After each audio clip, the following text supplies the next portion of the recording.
अस्सलाम वालेकुम। आज की वीडियो में हम पढ़ने वाले हैं stroke in medicine for physical therapist.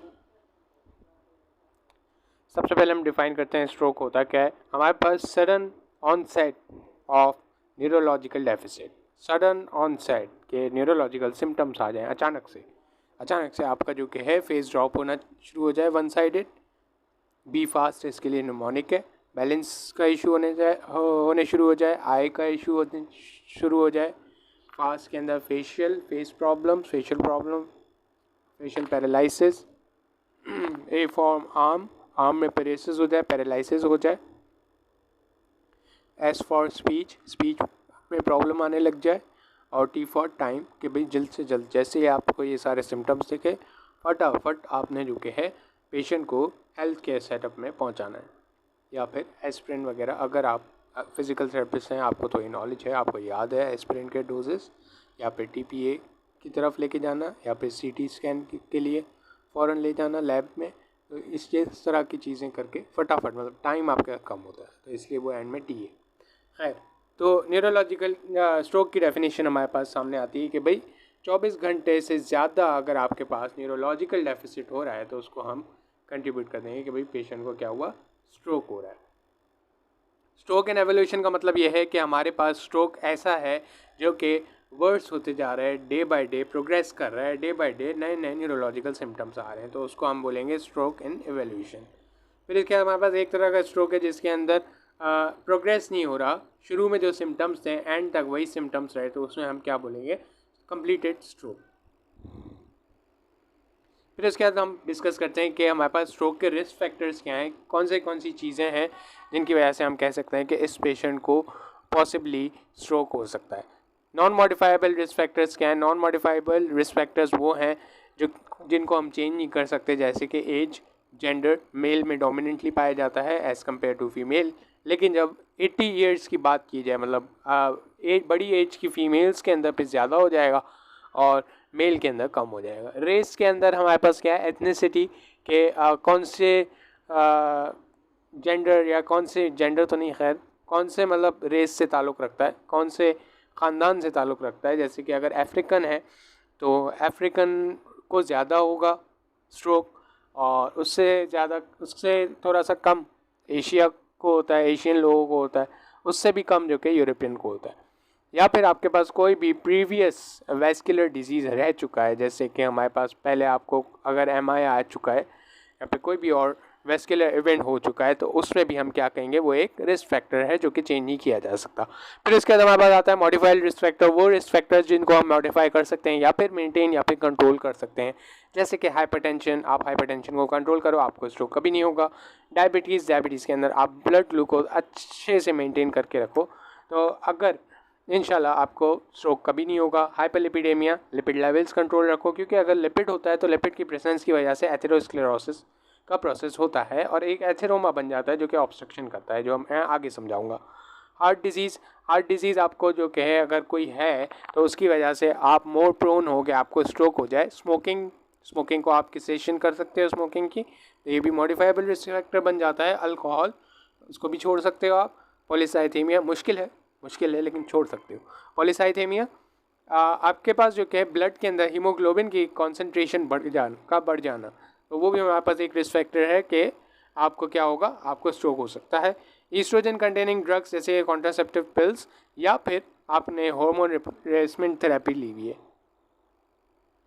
फिर इसके बाद हमारे पास क्या आता है, ट्रांजिएंट इस्केमिक अटैक या फिर ट्रांजिएंट इस्केमिक स्ट्रोक। ये हमारे पास इस तरह का स्ट्रोक होता है जिसमें 24 घंटे के अंदर अंदर आपका जो भी न्यूरोलॉजिकल डेफिसिट आपके पास आया है वो आपका रिजॉल्व हो जाएगा, और ये यूजुअली 1 घंटे में रिजॉल्व हो जाता है। रिजॉल्व होने के बाद आपको इमेजिंग के अंदर भी कुछ नज़र नहीं आएगा, दिमाग में कोई डिफेक्ट नहीं नज़र आएगा। पेशेंट जिसको TIA होता है, he is most likely susceptible कि उसको क्या होगा, सस्पेक्टेड फॉर कार्डियोवैस्कुलर अटैक, तो उसको स्ट्रोक होने के चांसेस ज़्यादा होते हैं। क्योंकि TIA का मैकेनिज्म क्या है कि आपके पास एक क्लॉट है जो कि आपकी ब्रेन की आर्टरीज में आके कभी कभार फंस जाता है। जब वो फंस जाता है तो आपको न्यूरोलॉजिकल डेफिसिट आते हैं, जैसे ही वो निकल जाता है आपके न्यूरोलॉजिकल डेफिसिट खत्म हो जाते हैं। तो अगर वो परमानेंटली फंस जाए तो आपको स्ट्रोक हो जाएगा। क्या चीज़, एक क्लॉट। आगे चलते हैं, स्केमिक स्ट्रोक। स्केमिक स्ट्रोक का क्या कॉन्सेप्ट है, दो तरह के हमारे पास स्ट्रोक पाए जाते हैं। एक होता है हेमरेजिक स्ट्रोक जो कि ब्रेन के अंदर इंट्राक्रैनियल ब्लीडिंग की वजह से होता है, जो कि हम इंशाल्लाह नेक्स्ट वीडियो में पढ़ेंगे। और इस्केमिक स्ट्रोक वो होता है जिसमें हमारे पास ऑब्स्ट्रक्शन हो जाती है आर्टरी की, जिसकी वजह से हमारे पास ब्रेन टिश्यू में हाइपोक्सिया होता है, इनएडिक्वेट ब्लड फ्लो होता है जो हाइपोक्सिया क्रिएट करेगा और आपके ब्रेन सेल्स मरेंगे। तो ये हमारे पास क्या होता है इस्केमिक स्ट्रोक या फिर सेरेब्रल इन्फेक्शन। कॉजेज क्या होंगे, थ्रोम्बस फॉर्मेशन जिसमें हमारे पास एथेरोस्क्लेरोसिस है।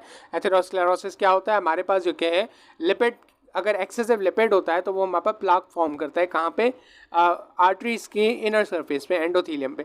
तो जब वो प्लाक ज़्यादा हो जाता है तो फिर उस पर प्लेटलेट भी उसको देख के एक्टिवेट होते हैं और उस पर ग्रेनुलेट करने लगते हैं और एक क्लॉट बनाने लगते हैं, जिसकी वजह से हमारी आर्टरी में क्या होता है, ऑब्स्ट्रक्शन होता है। तो इसको हम क्या बोलते हैं, थ्रोम्बस फॉर्मेशन का प्रोसेस। इसकी वजह से भी हमें स्ट्रोक होता है। दूसरा हमारे पास स्ट्रोक का क्या रीज़न है, हमारे पास एम्बोलिज्म मिलता है। एम्बोलिज्म हमारे पास बहुत सारी चीज़ों की वजह से मिल सकता है, जैसे कि मायोकार्डियल इन्फेक्शन। मायोकार्डियल इन्फेक्शन क्या है कि हमारे पास कोरोनरी आर्टरी में एक स्ट्रोक नहीं, क्लॉट था, वो क्लॉट वहाँ से डिसलॉज होकर सीधा आपके सेरेब्रल इन्फार्क्ट को कॉज कराएगा। क्रॉनिक हार्ट फेलियर आपके पास है या फिर एंडोकार्डाइटिस है, इन सब चीज़ों की वजह से आपके पास एम्बोलिज्म बन सकता है। दूसरा पैराडॉक्सिकल एम्बोलिज्म बनेगा जो कि हमारे पास डीप वेन थ्रोम्बोसिस की वजह से बन सकता है। मतलब आपकी टांगों के अंदर, जो कि हमारे पास टांगों में होता है most probably deep vein thrombosis, जिसमें डीप वेन्स के अंदर क्लॉटिंग बन जाती है। वो क्लॉट अगर डिसलॉज हो जाता है तो वो डिसलॉज होकर हो सकता है सेरेब्रल इन्फार्क्ट करा दे। एक्स्ट्राक्रैनियल आर्टरीज के अंदर कोई डिफेक्ट हो, जैसे कि हमारे पास एओर्टा में कोई डिफेक्ट हो। इन्वेस्टिगेशन, अब हम इन्वेस्टिगेशन क्या कराएंगे, अगर आपके केस आ रहा है, कभी सारे सिम्टम्स आ रहे हैं, वैसे तो मोस्ट प्रोबेबली सिम्टम्स पे आप जो है उसको ट्रीटमेंट दे देते हो, लेकिन अगर आपको चेक करना है तो आप क्या करोगे कि भाई कितना डैमेज आया है, तो आप नॉन कॉन्ट्रास्ट सीटी स्कैन देखते हो जो कि बेस्ट इनिशियल डायग्नोसिस होती है। और फिर इसके बाद आप क्या करोगे, डिफ्यूज वेटेड MRI कराते हो जो कि मोस्ट एक्यूरेट डायग्नोसिस है। तो ये हमारे पास दो इन्वेस्टिगेशन याद रखने वाले, बाकी ऐसे ही मार्क स्कैनिंग है, जैसे कि ड्यूप्लेक्स अल्ट्रासाउंड है। ये हमारे पास क्या करता है, किसी भी आर्टरीज, किसी भी वेसल को चेक करना है तो उसके लिए ड्यूप्लेक्स अल्ट्रासाउंड यूज़ होता है। मैग्नेटिक रेजोनेंस एंजियोग्राफी, तो MRA, मैग्नेटिक रेजोनेंस एंजियोग्राफी ये हमारे पास क्या है, ब्लड वेसल्स को अंदर से देखने के लिए आप एंजियोग्राफी कराते हो। बहुत ही कॉमनली होने वाला ऑपरेशन है। ऑपरेशन तो खैर नहीं है, एक तरह से डायग्नोस्टिक टेस्ट है, लेकिन इसमें अक्सर जो कि स्टेंट प्लेस कर दी जाती है, तो इसको हम लोग एज ए ऑपरेशन कंसीडर कर सकते हैं जब उसमें ट्रीटमेंट भी साथ में ऐड कर दें। तो CT, computer tomography, angiography, tomographic angiography. फिर इसके बाद हमारे पास ECG है। ECG हार्ट की एक्टिविटी को चेक करता है, इको हार्ट की एक्टिविटी को, CBC, ESR, lipid profile, lipid हमारे पास रिस्क चेक करता है उसका, ब्लड ग्लूकोज भी रिस्क चेक करता है। अगर आपका ब्लड ग्लूकोज मेंटेन नहीं है तो हाईली रिस्क है कि आपको स्ट्रोक होगा। सीरम प्रोटीन इलेक्ट्रोफोरेसिस, हमारे पास सीरम जो कि प्रोटीन चेक करते हैं कि हमारे पास इन्फार्क्ट होने की वजह से जो कि हाइपोक्सिया हुआ सेल्स के अंदर, तो हमें कुछ सिलेक्टिव प्रोटीन मिल सकते हैं, तो उनको हम चेक करते हैं। एब्नॉर्मल प्रोटीन मिल सकते हैं हाइपोक्सिया होने की वजह से।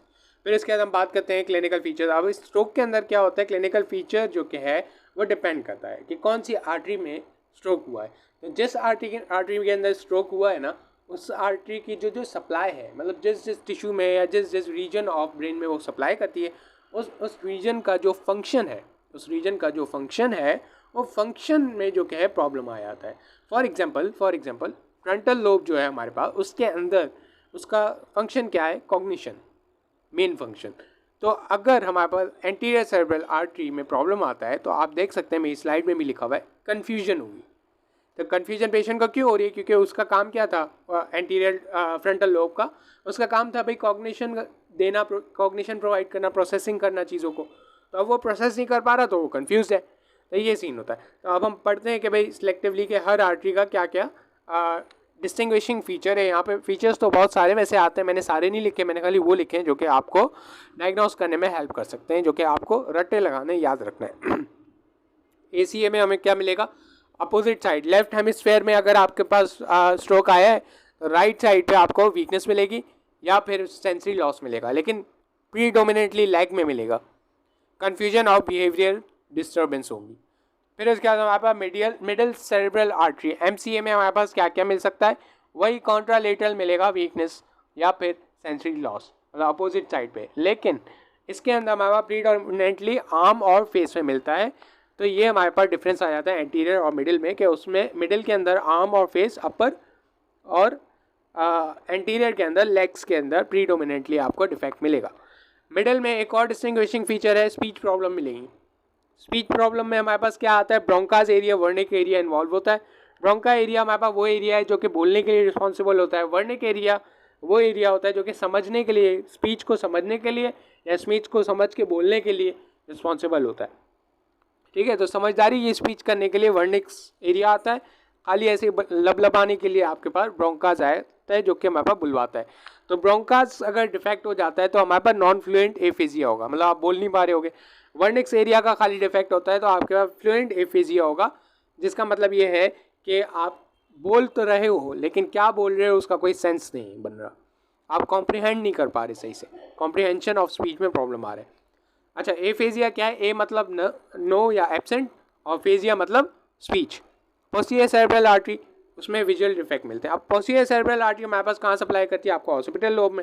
मिडिल आपको सप्लाई करती है सेंटर में पैराइटल लोब और टेम्पोरल लोब की रीजन के अंदर, जिसकी वजह से हमारे पास ब्रोंकास और वर्निक्स एरिया का डिफेक्ट आ रहा है। पोस्टीरियर सेरेब्रल आर्टरी में हमारे पास विजुअल डिफेक्ट मिलता है, क्योंकि ऑक्सीपिटल लोब का काम ये है विजन में। तो विजुअल जितने भी डिफेक्ट आते हैं तो उसमें हम क्या टिक करेंगे? PCA टिक करेंगे। होमोनिमस हेमियानोप्सिया हमारे पास एक ऐसी कंडीशन है जिसमें आधी आय जो कि देख रही है, मतलब रेटिना आपका जो है आधा प्रिसेप्ट कर रहा है जो कि सराउंडिंग है उसको आधा हाफ प्रिसेप्ट कर रहा है और हाफ नहीं कर रहा। विजुअल एग्नोसिया के अंदर क्या है? एग्नोसिया में क्या है कि आप जो कि है जो भी देख रहे हो उसको देख तो रहे हो लेकिन समझ नहीं पा रहे हो, तो वो विजुअल एग्नोसिया हो गया। प्रोसोपैग्नोसिया, उसमें हमारे पास क्या है? आप लोगों की शक्ल को देख रहे हो लेकिन उनकी शक्ल से उनका नाम रिकॉग्नाइज नहीं कर पा रहे। वर्टिब्रोबैसिलर सर्कुलेशन, तो इसमें हमारे पास क्या है कि एक बेस ऑफ द स्कल में हमारे पास एक डिफरेंट टाइप की सर्कुलेशन है, जिसमें हमारे पास छोटी छोटी बहुत सारी वेसल्स हैं, तो आर्टरीज हैं, वेसल्स। तो ये हमारे पास कौन सी है? Vertebral artery. अगर हमारे पास डिफेक्ट हो वर्टिब्रल आर्टरी का तो हम क्या बोलेंगे? वेलिनबर्ग सिंड्रोम हो गया है। वेलिनबर्ग सिंड्रोम क्या होता है? Sensory loss of face and ipsilateral, अब सेम साइड पे सेंसरी लॉस होगा फेस का, और कॉन्ट्रालेटरल में हमारे पास सेंसरी लॉस होगा लिम्स का। ये हमारे पास किसकी बात है? वेलिनबर्ग सिंड्रोम, जो कि किस में होता है? वर्टिब्रल आर्टरी में। बेसिलर आर्टरी में लॉक्ड इन सिंड्रोम होगा, can't move, can't talk, can't eat and only blinks and is alert. वो अलर्ट है बंदा, ना मूव कर रहा है, ना खा रहा है, ना बोल रहा है, लेकिन आंखें ब्लिंक कर रहा है, आपकी तरफ देखेगा।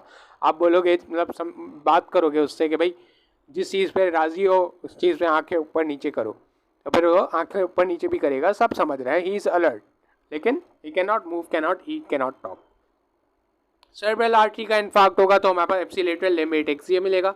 एटेक्सिया मतलब एप्सिलेटरल लिम्ब का आप रिकॉग्नाइज नहीं करोगे, उसका प्रोप्रियोसेप्शन आपका लॉस हो जाएगा, आपको लगेगा एप्सिलेटरल लिम्ब आपका है ही नहीं, सेम साइड का। एप्सिलेटर मतलब सेम साइड।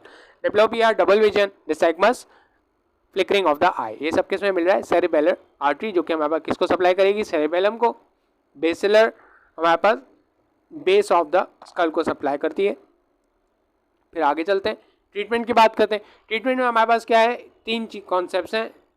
एक हमारे पास ऑप्शन है थ्रोम्बोलाइसिस, दूसरा है एंटीप्लेटलेट थेरेपी, तीसरा है कैरोटिड रिवेस्कुलराइजेशन। तो सबसे पहले हम पढ़ते हैं थ्रोम्बोलाइसिस। थ्रोम्बोलाइसिस में हमारे पास होता है TPA, tissue plasminogen activator. Tissue plasminogen activator हमारे पास क्या करेगा? क्लॉट को डिसोसिएट कर देगा और आपका इन्फार्क्ट फौरन ख़त्म कर देगा। जितना जल्द से जल्द दिया जाए उतना अच्छा है, और हमारे पास ये बहुत इफेक्टिव होता है अगर जल्दी दिया जाएगा। बिल्कुल 100% पेशेंट रिजॉल्व हो जाएगा, क्योंकि जब तक हाइपोक्सिया की वजह से सेल टिश्यू की डेथ नहीं होती तब तक आपको कोई न्यूरोलॉजिकल डेफिसिट नहीं मिलेगा। हेमरेजिक स्ट्रोक में नहीं दिया जाता थ्रोम्बोलाइसिस। कॉन्ट्राइंडिकेशन होते हैं हमारे पास TPA के बहुत सारे, जैसे कि हेड ट्रॉमा। अगर पास्ट 3 मंथ्स में पेशेंट को हेड ट्रॉमा हुआ है, मायोकार्डियल इन्फेक्शन हुआ है, गैस्ट्रोइंटेस्टाइनल ब्लीडिंग हुई है, मेजर कोई सर्जरी हुई है, तो उन सब केसेस में आप नहीं दोगे TPA। अगर पेशेंट को आर्टेरियल पंचर हुआ है, भाई ब्लीडिंग वाली बात हो गई, तो उसमें भी आप TPA नहीं दोगे कि ब्लीडिंग बढ़ जाएगी। लंबर पंचर हुआ है तो भी नहीं करोगे। प्लेटलेट अगर आपके कम है, 1 लाख से कम है, तो आप नहीं दोगे, क्योंकि आप फिर ब्लीडिंग कैसे रोकोगे? जब प्लेटलेट ही नहीं है तो ब्लीडिंग नहीं रोक सकते। Serum glucose less than 2.8, glucose less than 2.8 है तो आप TPA नहीं दोगे।